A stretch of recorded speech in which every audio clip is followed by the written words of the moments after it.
Hi students, இப்போ நம்ம பார்க்கக்கூடிய ஒரு முக்கியமான ஒரு டாபிக் என்ன அப்படின்னா ஆப்பரேட்டிங் பாயிண்ட். சரியா? சோ இது எதுல வரக்கூடியது அப்படின்னா டிரான்சிஸ்டர்ல வரக்கூடியது. நம்ம ரெண்டு டைப் ஆஃப் டிரான்சிஸ்டர் பார்த்தோம், NPN இன்னொன்னு PNP. சோ ரெண்டுக்குமே இந்த ஆப்பரேட்டிங் பாயிண்ட் வரும். சோ அப்படின்னா என்ன? ஆப்பரேட்டிங் பாயிண்ட்ங்கிறது ஒரு point.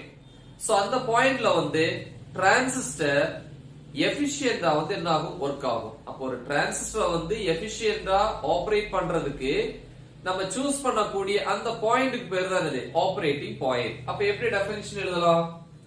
Operating point is a point, அது ஒரு பாயிண்ட் தான் where the transistor can be operated efficiently. சரியா? சோ அப்ப 2 மார்க்ல கேட்டா what is mean by operating point னு கேட்டா நீங்க இத எழுதலாம். சரி, இதோட எக்ஸ்பிளனேஷன் பாப்போமே. சோ ஆக்சுவலா இதுக்கு முன்னாடி நம்ம ஒரு டாபிக் பார்த்திருக்கோம். Static characteristics of NPN transistor in CE mode, common emitter mode அப்படிட்டு. சோ அந்த கேஸ்ல பாத்தீங்க அப்படின்னா மூணு கேரக்டரிஸ்டிக்ஸ் படிச்சிருப்போம். இன்புட் கேரக்டரிஸ்டிக்ஸ், அவுட்புட் கேரக்டரிஸ்டிக்ஸ், இன்னொன்னு டிரான்ஸ்ஃபர் கேரக்டரிஸ்டிக்ஸ். அதுல அவுட்புட் கேரக்டரிஸ்டிக்ஸ் பேஸ் பண்ணி தான் நம்ம எக்ஸ்பிளைன் பண்ண போறோம். Output characteristics. சோ அதுல நம்ம ஒரு கிராஃப் பிளாட் பண்ணியிருப்போம் இல்லையா? சோ இந்த மாதிரி கிராஃப், இது எக்ஸ் ஆக்சிஸ், இது ஒய் ஆக்சிஸ்.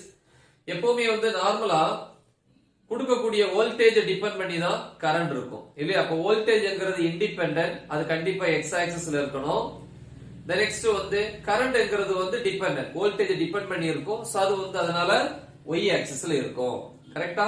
சோ நம்ம ஒரு சர்க்யூட் டயக்ராம் போட்டுருப்போம் இல்லையா? அந்த NPN டிரான்சிஸ்டர் அது லைட்டா டிரா பண்ணுவோம். சோ இது பேஸ், எமிட்டர், சோ இது கலெக்டர். கரெக்ட்டா? சோ திருப்பி பேஸ்ல பேஸ் கரண்ட மெஷர் பண்றதுக்காக ஒரு meter, measured in micro ampere அப்படின்னு சொல்லியிருப்போம். அதே மாதிரி கலெக்டர் கரண்ட மெஷர் பண்றதுக்கு ஒரு மீட்டர் இருக்கும். சோ அத மில்லி ஆம்பியர்ல மெஷர் பண்ணுவோம். இந்த கரண்ட் இருக்கணும் அப்படின்னா கண்டிப்பா வோல்டேஜ் கொடுக்கணும் இல்லையா? சோ அப்ப இங்க ஒரு பவர் சப்ளை, ஏன்னா emitter is common emitter mode. என்ன மோடு? CE மோட் சூஸ் பண்ணிருக்கேன். அதனால எமிட்டர் காமன். அப்ப பேஸ் இன்புட் ஆக்ட் பண்ணும், கலெக்டர் அவுட்புட் ஆக்ட் பண்ணும். ஏன்னா பேஸ் வீக் டெர்மினல், கலெக்டர்ங்கிறது பிசிக்கலி லார்ஜ். சரியா? ஓகே. சோ இதல பாப்போம். இது பவர் சப்ளை, பேஸ் கொடுக்கறதுனால VBB. திருப்பி இதுல ஒரு ரெசிஸ்டர். சோ இத ரியோஸ்டேட் அப்படின்னு சொல்லுவோம், variable resistance box. Okay, what are maybe R1 அப்படின்னு எடுத்துக்கிறோம். திருப்பி இதுல இருந்து இந்த மாதிரி கனெக்ட் பண்ணிருக்கேன். சோ இல்லனா நீங்க ஸ்ட்ரைட்டா இப்படி கொடுக்கலாம், இல்ல பெண்ட் பண்ணி கூட கொடுத்துக்கலாம். What are maybe, right? Yes. So அப்ப சப்ளை கொடுக்கும்போது கண்டிப்பா பேஸுக்கும் இந்த எமிட்டருக்கு இடையில என்ன இருக்கும்? பொட்டன்ஷியல் டிஃபரன்ஸ் ப்ரொடியூஸ் ஆகும். அதை மெஷர் பண்றதுக்கு ஒரு வோல்ட் மீட்டர், பேஸ் எமிட்டர் வோல்டேஜ மெஷர் பண்றதுக்கு. சோ இந்த மாதிரி. ஓகேவா? பாசிட்டிவ், இது நெகட்டிவ். So இது negative terminal, positive terminal, positive, negative. Base கரண்டோட டைரக்ஷன் இப்படி இருக்கும். So this is IB. இது டிரான்சிஸ்டர் சிம்பல். சரி, ஆக்சுவலி இந்த சர்க்யூட் டயக்ராம் தேவையில்லை, பட் இதை எக்ஸ்பிளைன் பண்றதுக்காக தான் நான் வரைக்கிறேன். சோ இங்க ground, then collector current IC. இதெல்லாம் பார்த்துட்டு எக்ஸ்பிளைன் பண்ணிருக்கேன் எப்படிட்டு. திருப்பி இங்க ஒரு வோல்ட் மீட்டர், அது VCE. இதெல்லாம் டீடைலா பார்த்திருப்போம் அந்த டாபிக்ல. திருப்பி இங்கே இதே மாதிரி ஒரு பவர் சப்ளை கொடுத்துக்கலாம்.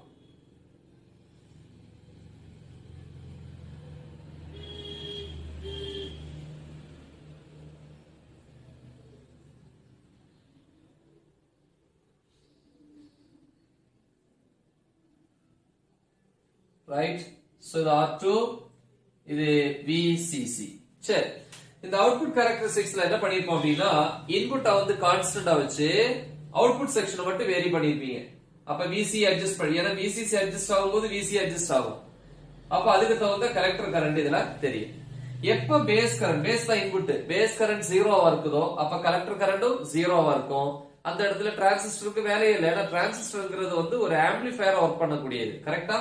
சோ அப்ப வந்து இன்புட்ட கான்ஸ்டன்ட் ஆயிக்கிறோம்பா, ஐபியை கான்ஸ்டன்டா வச்சு விசி ஆர் விசிசி இதுல எது இது வேரி பண்ணா இது வேரி ஆகும். சோ அப்ப இதுக்கு தகுந்த ஐசி கரண்ட மெஷர் பண்றேன். அப்ப இதுதான் விசிசி அல்லது விசி தான் எக்ஸ் ஆக்சிஸ்ல வரும். இத டிபெண்ட் பண்ணி தான் கலெக்டர் கரண்ட். சோ அப்ப அங்க எழுதிருப்போம், என்ன எழுதிருப்போம்? எக்ஸ்ல வந்து விசிசி, எக்ஸ் ஆக்சிஸ்ல ஒய் யோட வேல்யூ என்னது? 0. ஆனா தெரிஞ்சுக்கணும், விசிசி அட்ஜஸ்ட் ஆகும்போது விசி அட்ஜஸ்ட் ஆகும். அப்படின்னா விசி இஸ் ஈக்குவல் டு விசிசி இப்படி எழுதிக்கலாம். நெக்ஸ்ட் y ஆக்சிஸ்ல வந்து பாத்தீங்கன்னா y ல x ஓட வேல்யூ 0, y ஓட வேல்யூ என்னது? y வந்து கரண்ட் IC. ஆனா இது எப்படி எழுதலாம் பாருங்க, ஓம்ஸ் லா படி v is equal to IR. கரெக்ட்டா? இங்க நான் கொடுக்கக்கூடியது VCC, அப்ப கரண்ட் IC. then next வந்து ரெசிஸ்டர், அதுக்கு அக்ராஸ் சப்போஸ் நம்ம ரெசிஸ்டர் கனெக்ட் பண்ணோம் அப்படின்னா RC அப்படின்னு எழுதலாம். Okay, collector resistor. இதுல இருந்து IC is equal to VCC by RC. கரெக்ட்டா? சோ அப்ப இந்த IC க்கு பதிலா இப்படி எழுதலாம், VCC by RC. கரெக்ட்டா? கிராஃப்ல சொல்லிருப்போம், ஃபர்ஸ்ட் பேஸ் கரண்ட் முதல்ல 0 கொடுத்துக்கிறேன். அப்ப அவுட்புட் கலெக்டர் கரண்ட் 0 இருக்கு இல்லையா? சோ பேஸ் கரண்ட் 0 கொடுக்கும்போது கிராஃப் இப்படி வந்திருக்கும், IB equal to 0 micro ampere. So இந்த ரீஜியனுக்கு ஒரு பேர் இருக்கு. பேஸ் கரண்ட் 0வா இருக்கும்போது டிரான்சிஸ்டர் எந்த ரீஜியன்ல இருக்கும்? Cut off region. இந்த ரீஜியனுக்கு என்ன பேரு? Cut off region. Next IB யோட வேல்யூவை அடுத்து கொஞ்சம் இன்கிரீஸ் பண்றேன். அடுத்து அதுக்கு தகுந்த மாதிரி VC ஆர் VCC அட்ஜஸ்ட் பண்ணி IC வேல்யூவை பார்க்கிறோம். அப்ப பேஸ் கரண்ட் கூட கூட கலெக்டர் கரண்ட் ஐ மீன் அவுட்புட்டும் இன்கிரீஸ் ஆகும் இல்லையா? சோ அங்க கிராஃப் இந்த மாதிரி வந்திருக்கும். So for example இது IB is equal to 10 microampere. அடுத்து IB எவ்வளவு வைக்கிறேன்? VBB அட்ஜஸ்ட் பண்ணி IB வந்து 20 microampere வைக்கிறேன். அப்ப இதுக்கு தகுந்த மாதிரி இதை அட்ஜஸ்ட் பண்ணி இங்க என்ன வருது அப்படிங்கறத பாக்குறோம் இல்லையா? Yes. So IB is equal to 20 microampere. சரியா? So இது கொஞ்சம்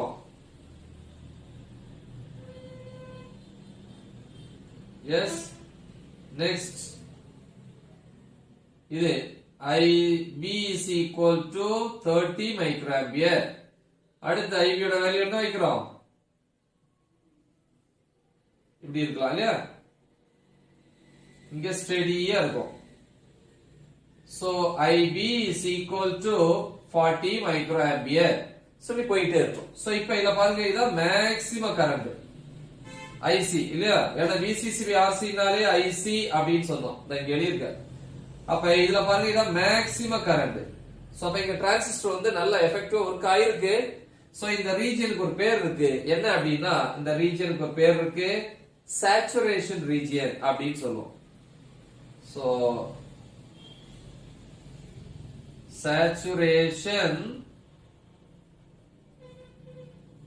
ரீஜியன் அப்படின்னு சொல்லலாம். இதுல இருந்து இது வரைக்கும் இந்த ரீஜியனை ஆக்டிவ் ரீஜியன் அப்படின்னு சொல்லுவோம். இது ஆக்டிவ் ஆக்டிவ் ஆக்டிவ். ஓகேவா? சரி, இப்போ வந்து ஆபரேட்டிங் பாயிண்ட் எங்க சூஸ் பண்ணணும்? என்ன பண்றாங்க அப்படின்னா ரெண்டு பாயிண்ட் எடுத்துக்கிறாங்க. இங்க ஒரு பாயிண்ட் தட் இஸ் A, இந்த இடத்துல ஒரு point that is B. So ஒரு ஸ்ட்ரைட் லைன் வரைக்கிறேன்.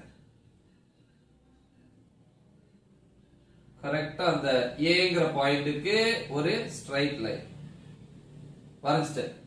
சோ இந்த லைனுக்கு ஒரு பேர் இருக்கு, a straight line between the point B and A, DC load line அப்படின்னு சொல்லுவோம்.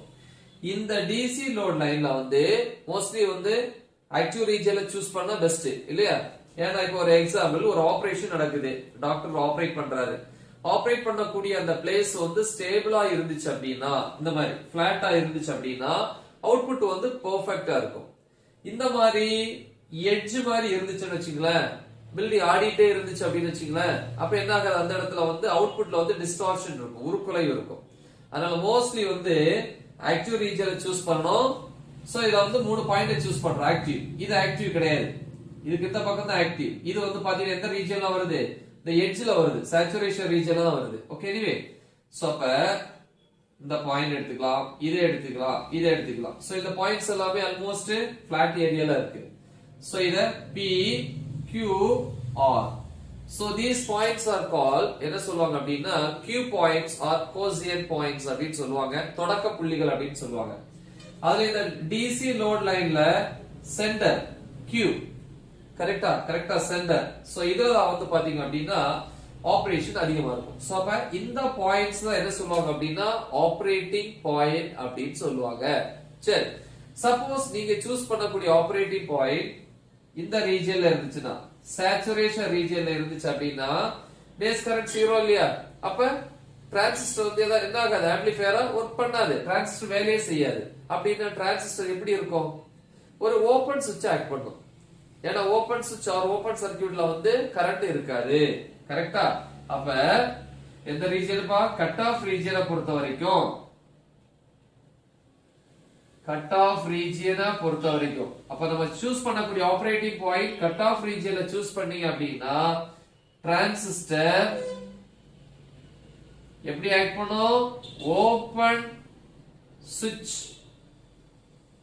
ஓகே, the next சப்போஸ் நீங்க சூஸ் பண்ணக்கூடிய பாயிண்ட் சேச்சுரேஷன் ரீஜியன்ல இருந்துச்சுன்னா இதான் சேச்சுரேஷன் ரீஜியன் இல்லையா.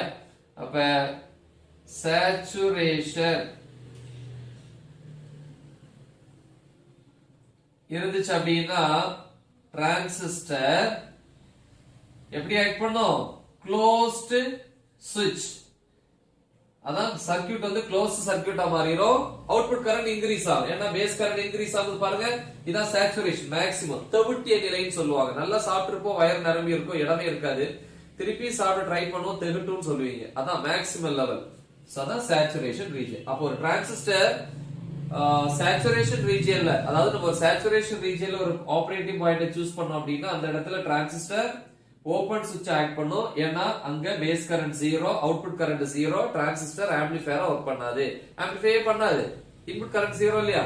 ஆனா அதே நேரத்துல சேச்சுரேஷன் ரீஜியனை பொறுத்த வரைக்கும் டிரான்சிஸ்டர் வந்து க்ளோஸ் சுவிட்ச் ஆக்ட் பண்ணும். ஏன்னா சேச்சுரேஷன் ரீஜியன்ல இன்புட் கரண்டும் அதிகமாயிட்டே வரும், தென் அவுட்புட் கரண்ட் எப்படி இருக்கும், அதிகமாக இருக்கும். சரியா? சோ அப்ப நம்ம சூஸ் பண்ணக்கூடிய ஆபரேட்டிங் பாயிண்ட் கரெக்டா சூஸ் பண்ணணும். அது இந்த இடத்துல வந்து பாத்தீங்கன்னா இந்த டிசி லோட் லைனோட அந்த சென்டர் பாயிண்ட் Q பொறுத்த வரைக்கும் அது ஒரு பெஸ்ட் ஆபரேட்டிங் பாயிண்டா இருக்கும். டிரான்சிஸ்டர் வந்து எஃபெக்டிவா எஃபிஷியன்ட்டா ஒர்க் ஆகும். சோ முக்கியமான ஒரு பார்ட், நல்லா தெளிவா பிராக்டிஸ் பண்ணுங்க. தேங்க்யூ.